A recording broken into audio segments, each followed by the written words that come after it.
हम ये जानना चाहते हैं कि lieutenant general Rahul R Singh ने सदन के अंदर नहीं, सांसदों को नहीं, राजनीतिक दलों के फ्लोर लीडर्स को नहीं, फिक्की में जाके कहा, क्या कहा उसका भी मैं हिंदी में अनुवाद करता हूं कि पाकिस्तान तो सिर्फ फ्रंट पे था और पाकिस्तान के पीछे चाइना उनके पूरी तरीके से समर्थन कर रहा है। ऐसी कोई आश्चर्य की बात नहीं होनी चाहिए, क्योंकि पिछले 5 वर्षों में लगभग 80% मिलिट्री हार्डवेयर पाकिस्तान को सब पूरा चाइना से मिल रहा है। तो सर, मैं आज पूछना चाहूंगा आदरणीय राजनाथ सिंह जी से, जो सरकार चीन को लाल आंख दिखाने की बात करती है, एक बार भी आपने चीन का उजागर अपने भाषण में क्यों नहीं किया?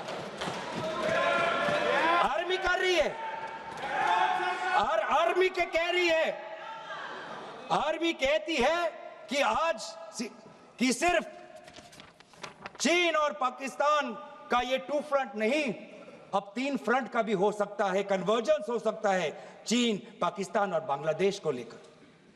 लेकिन मैं सरकार को याद दिलाना चाहूंगा कि ये जो 2 फ्रंट की जो बात थी, इस बात की शुरुआत किसने की थी?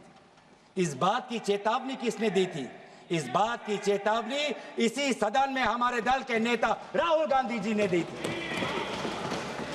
और यही हम जानना चाहते हैं, यही हम जानना चाहते हैं कि आज जो युद्ध हुआ, इसमें पाकिस्तान को चीन से कितना समर्थन मिल रहा है। हम सेना से नहीं, आज हम आदरणीय राजनाथ सिंह जी से और प्रधानमंत्री मोदी जी से जानना चाहते हैं।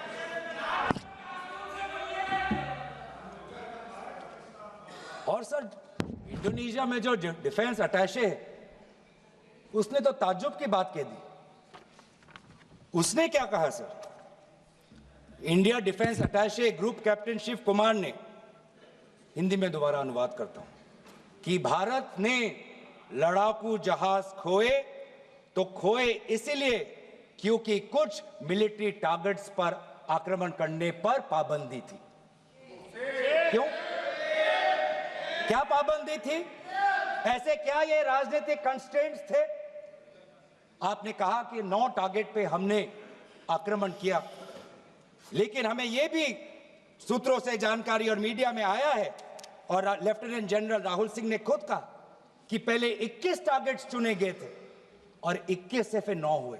क्यों हुए? क्यों हुए? आज मैं ये जानना चाहता हूं कि पिछले 20 वर्ष में सबसे घातक आक्रमण हमारे महिलाओं पर हुआ, हमारे बच्चों पर हुआ, भारत के आत्मा पर हुई। हमने सबने वो दहशत को अनुभव किया, हम सब एकजुट हुए, हमने पूरी तरीके से समर्थन प्रधानमंत्री मोदी जी को दी कि अब जाइए। और ऐसा एक माहौल बन चुका था कि देश किसी भी कीमत चुकाने के लिए तैयार था। पूरा देश प्रधानमंत्री मोदी जी के साथ था, विपक्ष प्रधानमंत्री मोदी जी के साथ था। और अचानक 10 मई के दिन पे हमारे राष्ट्रदूत कहते हैं कि हम पाकिस्तान पर हमला करेंगे, और शाम के 10 मई को सूचना आती है कि पाकिस्तान के साथ अब युद्ध तो हम परिणाम दे रहे हैं, सीज फायर हो गया। क्यों हुआ? हम आदरणीय प्रधानमंत्री मोदी जी से जानना चाहते थे, अगर पाकिस्तान वाकई में अपने घुटने टिकने के लिए तैयार था तो आपने क्यों रुका? आप क्यों रुके? और किसके सामने आप झुके? किसके सामने आपने सरेंडर किया? किसके सामने आपने सरेंडर किया?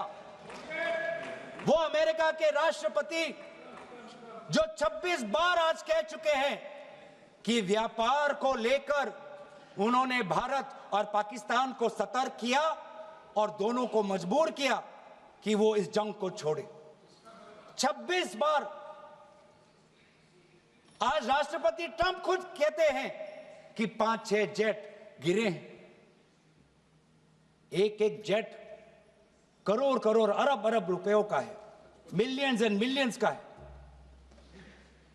इसलिए हम जानना चाहते हैं, आज हमें स्पष्ट रूप से आदरणीय राजनाथ सिंह जी बताएं, देश पर विश्वास करें, देश में वो साहस है सच्चाई सुनने की। आज आप बताएं कितने लड़ाकू जहाज गिरे? हमारे में वो साहस है, क्योंकि ये सूचना ये सूचना, ये सच्चाई सिर्फ देश के नागरिकों के लिए नहीं, ये सूचना, ये सच्चाई हमें देश के जवानों को भी देना है। आज उनसे भी झूठ कहा जा रहा है, उनके बीच में भी भ्रम फैलाया जा रहा है। हम उनकी जो सच्चाई है आज हम सदन के अंदर लाना चाहते हैं। और सर, बात में आती है विदेश नीति की। किस मुंह से हम कहें कि विदेश नीति आज सफल हुआ है? किस मुंह से कहें? ये आदरणीय राजनाथ सिंह जी, शंगीला में जो डायलॉग हुआ, उस डायलॉग में जो ड्राफ्ट जो आया, जिसको भारत सरकार ने नकारा, वो ड्राफ्ट बनाने में हमारे ही कुछ सहयोगी देश थे, जिनका नाम मैं नहीं लेना चाहूंगा। लेकिन ऐसे देश जिसको हम परंपरागत दोस्त हम मानते हैं, ट्रेडिशनल एलाइज मानते हैं, आज उन्होंने भी इंडिया और पाकिस्तान को हाइफिनेट कर दिया। और आप ये शब्दों के खेल से आप खुश हो कि ब्राजील के डॉक्यूमेंट में पाकिस्तान, ये जम्मू कश्मीर का पाकिस्तान का भी नहीं, ब्राजील के डॉक्यूमेंट में सिर्फ जम्मू कश्मीर में जो दहशतगर्दी हुई उसी की निंदा हुई, पाकिस्तान की निंदा नहीं हुई। पर आप उससे खुश हो? अगर आप उससे खुश हो तो मैं जानना चाहूंगा, जो $1 बिलियन का आर्थिक सहायता IMF ने दिया पाकिस्तान को, उस पर आपको क्या कहना है? हम जानना चाहेंगे, जो ADB एशियन डेवलपमेंट बैंक से 800 मिलियन का आर्थिक सहायता जो मिलेगा पाकिस्तान को, आज भारत उस पर क्या रवाई है? वर्ल्ड बैंक का जो $40 मिलियन आ रहा है, और ये पैसा किसको जाएगा सर? पाकिस्तान की नेतृत्व उनकी जनता या उनकी चुनी हुई सरकार नहीं, पाकिस्तान की सरकार का जो रिमोट कंट्रोल है वो पाकिस्तान की सेना के पास है। तो ये सारा पैसा वहीं जाएगा जहां पर हमने मिसाइल गिराई। तो क्या इतना भी हम नहीं कर पाए? क्या इतना भी ताकत नहीं? क्या इतना भी विश्व गुरु में लोगों का विश्वास नहीं, देश अंतर्राष्ट्रीय नेताओं का विश्वास नहीं कि IMF का एड ना जाए पाकिस्तान के पास, वर्ल्ड बैंक का एड ना जाए पाकिस्तान के पास, ADB का एड ना जाए पाकिस्तान के पास? आप में इतना भी ताकत नहीं कि एक देश ने पाकिस्तान को टेरर स्टेट का दर्जा नहीं दिया। एक देश ने आज FATF financial action task force में, जिससे बहुत नियंत्रण पाकिस्तान पे पड़ती थी, आज उससे वो 2022 में निकल आई ग्रे लिस्ट।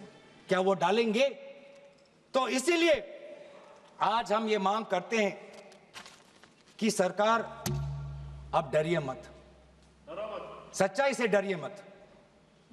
उस दिन भी देश सरकार के साथ दहशतगर्दी के खिलाफ खड़ा था, विपक्षी दल सरकार के साथ खड़े हैं, और आज भी दहशतगर्दी के खिलाफ सच्चाई के पक्ष में देश और विपक्ष आज सरकार के साथ। आप हमें अपना दुश्मन ना समझे, हम सरकार के दुश्मन नहीं हैं, हम अपने देश के पक्ष में बोल रहे हैं, जवानों के पक्ष में बोल रहे हैं। पर आप हमें कृपया सच्चाई देने का हमें वो सम्मान दीजिए। सच्चाई सुनने का अधिकार हमारा है, और जितने बार आप झूठ और भ्रम फैलाएंगे, हम उतनी बार आपको पूछते जाएंगे कि आपने क्या किया। और इसीलिए आज मैं खड़ा हूं। अपेक्षा बहुत की थी कि पहलगाम का उजागर होगा, आदरणीय गृह मंत्री नैतिक जिम्मेवारी लेंगे, राष्ट्रीय सुरक्षा सलाहकार नैतिक जिम्मेवारी लेंगे, और प्रधानमंत्री मोदी जी कहेंगे क्यों उन्होंने ऑपरेशन सिंदूर जो अंतिम अंजाम था, हमें तो मीडिया में सुनते हुए ऐसा लगा कि हम कराची में उठेंगे। मीडिया में हमारे भारत की मीडिया जो जिनको सूचना आपसे ही मिलती है, उनका सुनने में लगा कि आज तो हम फतह करके ही रहेंगे, लेकिन पता चला कि नहीं, कहीं ना कहीं हमारे पैर डगमगा गए, और जो अंतिम परिणाम था उससे पीछे हम हट गए। हमें पीछे नहीं हटना, हमें आगे बढ़ना है, सच्चाई के साथ लोकतंत्र के पक्ष में।